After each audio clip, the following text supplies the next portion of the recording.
Hello guys, sa video na ito ipapakita ko sa inyo yung dati kong trabaho sa South Korea. Plastic injection, gawaan ng cellphone case. Simple lang yung trabaho, madali lang, pero pag hindi ka sanay, syempre mahirap din. Kaya ganoon lang talaga ang buhay. Tsaga is ganyan ang buhay OFW. Tapos panggabi puyat, Lunes hanggang Linggo may pasok, kaya tiyagaan lang sa trabaho sa South Korea.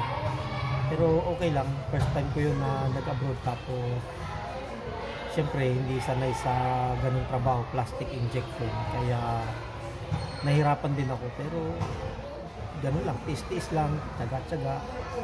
Sana magustuhan nyo yung video na yun, okay? Maraming salamat.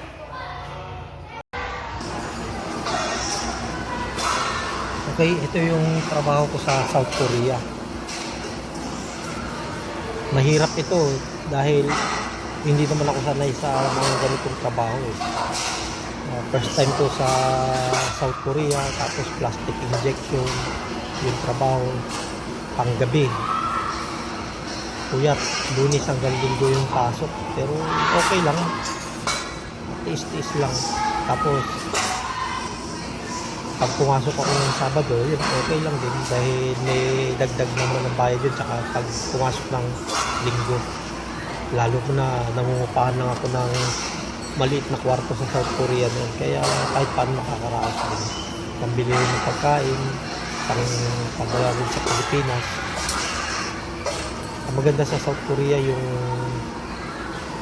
bukod sa malaking sweldo, tsaka marami kang mapapasyalan, kaya tiis-tiis lang. Swerte ko lang kasi nakarating ako ng South Korea na kahit na overage na ako noon, sakto sa edad ko na 38 years old. First time kong nag-abroad. Sa una kong kumpanya kasi nagsara eh. Bali pangalawa kong kumpanya yan eh. Plastic injection, cellphone case. Yung nauuso yung mga iPhone noon, tsaka yung mga S9 series, yung mga ganyang cellphone. Okay, sa mga gustong mag-apply sa South Korea, pagbutihan nyo lang, mag-exam, makapasa kayo, ingatan nyo yung sarili nyo para hindi kayo mahirapan sa medical. At pag nasa South Korea kayo, pagbutihin nyo lang yung trabaho. Okay, good luck sa lahat. Sana magustuhan yung video.